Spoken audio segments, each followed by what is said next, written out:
What's up, guys? My name's Stu, and today we are looking at Star Trek Online's upcoming Looming Threats event and its interesting reward.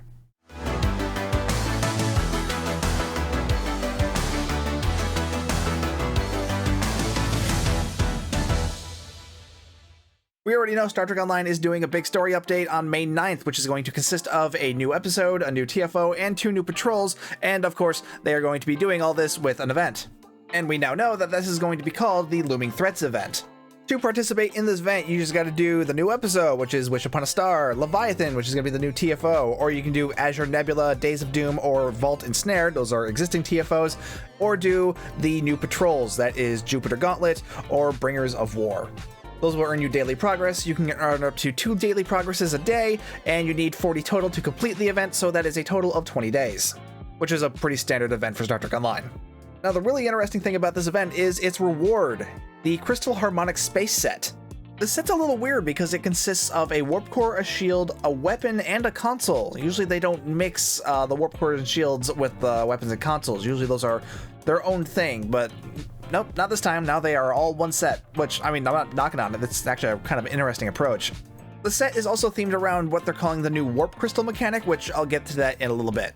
The first piece of gear is the omnidirectional interlacing Tetryon beam array, which for the most part it is a standard omni beam. It's just it does Tetryon damage. But the interesting thing about it is that according to this part, this will take up the slot of a crafted or lockbox omni, not another set omni. Omni beams are typically separated into 2 different categories, those that are in sets and those that aren't in sets. So set Omni Beams would normally include stuff like the Trilithium Omni Beam or the Ultimate Omni Beam, anything that is in a gear set, which is pretty obvious to determine given by just its tooltip. You can see whether or not it's in a set or not. Omni Beams that aren't in a set are generally always something that is either found in a lockbox or can be created in the crafting menu. So based on this wording, it sounds like this Omni Beam will take up the slot of the crafted/lockbox Omni Beam instead of the normal set Omni. So that means you could actually get 2 set Omnis with using this Omni Beam. That's actually really interesting because, I mean, the set Omnis are typically more powerful normally because of their set bonuses. So you're going to be able to get more set bonuses with using this set. I really hope that made sense. But yeah, assuming this isn't like a typo or anything, yeah, this is actually really interesting. Next is the Singularity Core and Warp Core, which, I mean, they're pretty much the same thing. One is just a Singularity Core for warbirds, one is a Warp Core for every other kind of ship. While this core is equipped, it'll create a number of Tholian warp crystals every time you destroy an enemy. I assume there's going to be some sort of cap or minimal cooldown on how much that can activate, because otherwise that's just going to be absolutely insane in the number of warp crystals you'd be able to create with a high-end DPS build. But what these crystals do is they seem to function kind of like mines. They'll warp in, they'll just kind of sit there and hang around and wait till something collides with them. If they collide with an enemy, they'll explode and deal some damage, or if they collide with an ally, they will give some secondary shielding. So they're going to be kind of an interesting mix between damage and support. Next up is a shield, which is a covariant shield that has been enhanced with Tholian technology, which provides an enhanced secondary shield when your overall shield capacity gets low. Giving some secondary shielding on top of your normal shielding when that starts failing, you know, it seems to be part of Cryptic's efforts to try to make shield tanking more relevant. I don't see that being super helpful just because secondary shielding doesn't really last all that long. It's not going to be nearly as helpful as, you know, the changes they made to that Mogai set console. Really, in the end, the shield's only going to be that useful because of its set bonuses, which are interesting, but we'll get to those in a minute. We still got the console to go over. Now, these ones that I just went over, the Tetryon Beam, the Singularity and Warp Core, and the Shield, those are only going to be available from the event. So the only way to get them is to play the event, obviously. You'll be able to get them for free by playing the event, or if you miss out on that, you could always buy out the event, but once that is over, they're going to disappear for probably 2 or 3 years, and then, you know, be gone until they show up in Mud's Market, and once they show up in Mud's, they're going to be much more expensive. So play this event, guys. Play, you know, if you have any interest in Tetryon whatsoever, or any interest in pet builds, because those warp crystals are kind of interesting, play this event. Just play. You don't want to miss out on this. Okay, so those are the first 3 pieces, or technically 4 if you count the Singularity and Warp Core as 2 different pieces, which I wouldn't. But yeah, those are the first 3 pieces that are only available in the event, but there is a 4th piece to this console set, and that is the Tholian Crystalline Enlacer. This is a universal console that will only be available through the mission reward Wish Upon a Star, so this one will not be time limited. You will be able to get the console anytime you like because it's an episode reward. What it does is this console utilizes Tholian technology enhanced Tetryon damage to apply a Tholian web on a target, and that web will hold a target and deal damage over time. Now, something I wish they were a bit more clear on, I don't know if that Tholian web is going to be a passive ability that can just trigger whenever you deal some Tetryon damage, or if it is a click ability that will apply a Tholian web to a specific target or group of targets. I really wish they were more clear on that, but we'll find out on the 9th. Either way, it does sound like it will buff Tetryon damage, so again, if you have any interest in Tetryon damage, you're gonna want this console. Now, onto the set bonuses, because some of this is what's kind of interesting about this set, because the first 2-piece bonus is Tholian Harmonics, which will increase your crit chance and crit severity against a target when you're using Tetryon damage. So, more crit chance and severity when you're using I mean, that's pretty straightforward.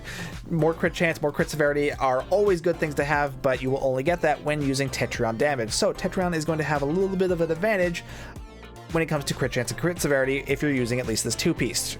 So in that case, I would definitely recommend like the console and the Omni Beam and just get the crit chance and crit severity there. I do really wish they would say how much crit chance and crit severity it's going to be, because that's kind of going to determine just how good this set is going to be.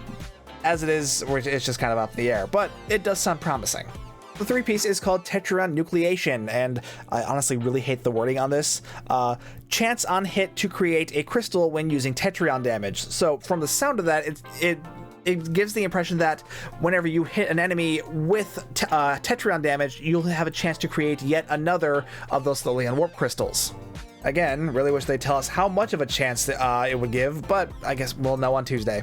Though I do want to say the fact that the 3-piece bonus gives you another chance at creating even more of these warp cores, I really wonder how much of like a cap there's going to be on those things, or what sort of internal cooldowns it's going to have, because otherwise the amount of crystals this thing is going to be able to create is kind of crazy, and I'm really curious how that's going to be regulated, or if it is going to be at all, because if it is, I mean, all that information is really going to determine just how good this set is. If we can only create, if it's like something ridiculous, like, you know, once every minute or so, this set's going to be absolutely worthless. But if it's going to be just like literally every time you kill an enemy, these warp crystals are going to be all over the place, which definitely makes them sound more useful. But at the same time, you're going to be presented with the problem of that we get with torpedo mine layers. There's just going to be so many all over the place that you're going to be triggering the object limits of maps, and you know, stuff's just going to start disappearing. So I'm really curious to see how this ends up working. Anyway, the 4-piece bonus is called, I don't know how to pronounce that, Stochastic? That can't be right. That's what I'm sticking with. Stochastic Warp Field Nucleation. With this full 4-piece, the Tholian crystals will be active as soon as they warp in, and will seek out enemy foes and detonate on impact. Without the 4-piece, they will just sit there and wait for enemies or allies to come to them for them to take effect. But with the 4-piece, it sounds like they will function like proper mines. I'm really curious on the seeking range of these things. Are they like proper mines where it's like the seek range is, I think, is like 2.5 kilometers, or will they just, you know, seek out the nearest thing no matter what? Again, we won't know till Tuesday. But yeah, that is the Tholian Crystal Harmonics set. It definitely sounds interesting. The 2-piece is definitely going to be like some much needed love for Tetryon, and I'm looking forward to that. The full 4-piece bonuses, however, that's interesting. I'm curious to see how that is going to work. At the very least, I'm actually really interested to put it on like a pet bill or something, just because it's basically just passive mines that pop in and will seek out targets and explode on them, assuming you have the full 4-piece. But like I said, I am kind of worried about how this set is going to trigger object limits in certain maps in Star Trek Online, because it's not difficult to set off those object limits with just like normal torpedo mine layer builds. But from the sound of this, it sounds like these Tholian crystals will function just like any other mine. So they're going to spawn in, they're going to sit there until they explode, and yeah, they're going to create problems like that, possibly. Again, we won't know till Tuesday. But yeah, definitely curious to see how that ends up working out. I mean, a lot of this is going to depend on just how much damage these crystals end up doing, because, I mean, if they end up doing not that much damage at all, I imagine a lot of people aren't going to want to use them. I mean, the 2-piece bonus definitely sounds nice. That's going to be a nice boost for Tetryon, but like that full 4-piece, if those crystals end up being just kind of worthless, I guess it's something you don't have to worry about it, but at the same time, if that is the case, then what's the point of the whole set? Anyway, this set provides some nice love for Tetryon, which desperately needs it, and it provides just an interesting new mechanic that, I mean, will be interesting to see how this ends up affecting the game. Anyway, let me know what you guys think of this set down below. Are you interested in it? Are you, like, excited about it? Or do you just not care at all? Let me know in the comments down below. While you're down there, be sure to like and subscribe, hit that bell for notifications. If you'd like to further support the channel, you can hit that join button to become a member, hit the super thanks button, or find the link to the merch store in the video's description. If you're ever shopping on the Epic Game Store, don't forget to use my creator code STU1701. Either way, thank you so much for watching. My name's Stu, and I will see you guys next time.